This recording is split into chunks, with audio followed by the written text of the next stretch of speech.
আৰু কেনেকুৱা আশা কৰিছে, ৰাইজৰ কেনেকুৱা সহযোগিতা পাইছে? হয়, মইতো নিৰ্বাচনী প্ৰতিদ্বন্দ্বিতা এবাৰ প্ৰথম আৰু ৰাজনীতি তেনেকৈ মোৰ অভিজ্ঞতাও নাছিল। ৰাইজৰ এতিয়া মই যি দেখিছোঁ স্বতঃস্ফূৰ্ত মই সঁহাৰি পাইছোঁ। আজি 5-6 দিনেই হ'ল মূলৰ ৰাইজে আমি প্ৰত্যেকটো ৱাৰ্ড আমি খোজকাঢ়িয়ে অহা যোৱা কৰি পানি মানুহৰ মাজত প্ৰচাৰ কৰিছোঁ আৰু ৰাইজৰ সঁহাৰিটো সম্পূৰ্ণ পাইছোঁ।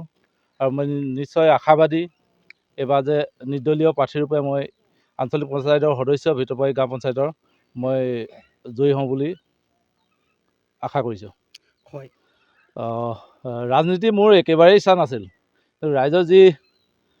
ৰাইজৰ জোৰতহে মই ৰাজনীতিত প্ৰৱেশ কৰিছোঁ। কেনেধৰণে ৰাইজক সেৱা কৰিব বিচাৰিব? মোৰ প্ৰথম এটাই কাম থাকিব, আজি মই ইমান দেখিছোঁ ধৰক যোগ্যজনে যিটো পাব লাগে তেওঁ পোৱা নাই, যিজনে নাপাব লাগে তেওঁ পাইছে। মই সেইটো প্ৰতি মোৰ এটাই মানে ফাইট এগেইনষ্ট কৰাপশ্যন। যিজনে যোগ্যজনে পাব লাগে পোৱাৰ কাৰণে মই যুঁজিম। যিহেতু নিৰ্দলীয় ৰূপে ৰাইজে মোক নিৰ্দলীয় ৰূপে বিচাৰিছে, কোনো পাৰ্টিত মোক বিচৰা নাই আৰু সেইকাৰণে মই নিৰ্দলীয় ৰূপে মই থিয় হৈছোঁ।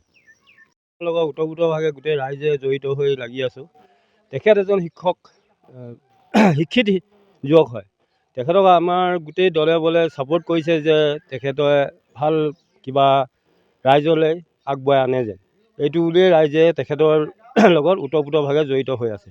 আপোনালোকে আমাৰ মানে ৰাইজে তেখেতক বহুত আশা কৰিছে যে এজন শিক্ষিত যুৱক বুলি তেখেতে ৰাইজলৈ অশেষ আশীৰ্বাদ কৰিব বুলি আমি আশা ৰাখিছোঁ।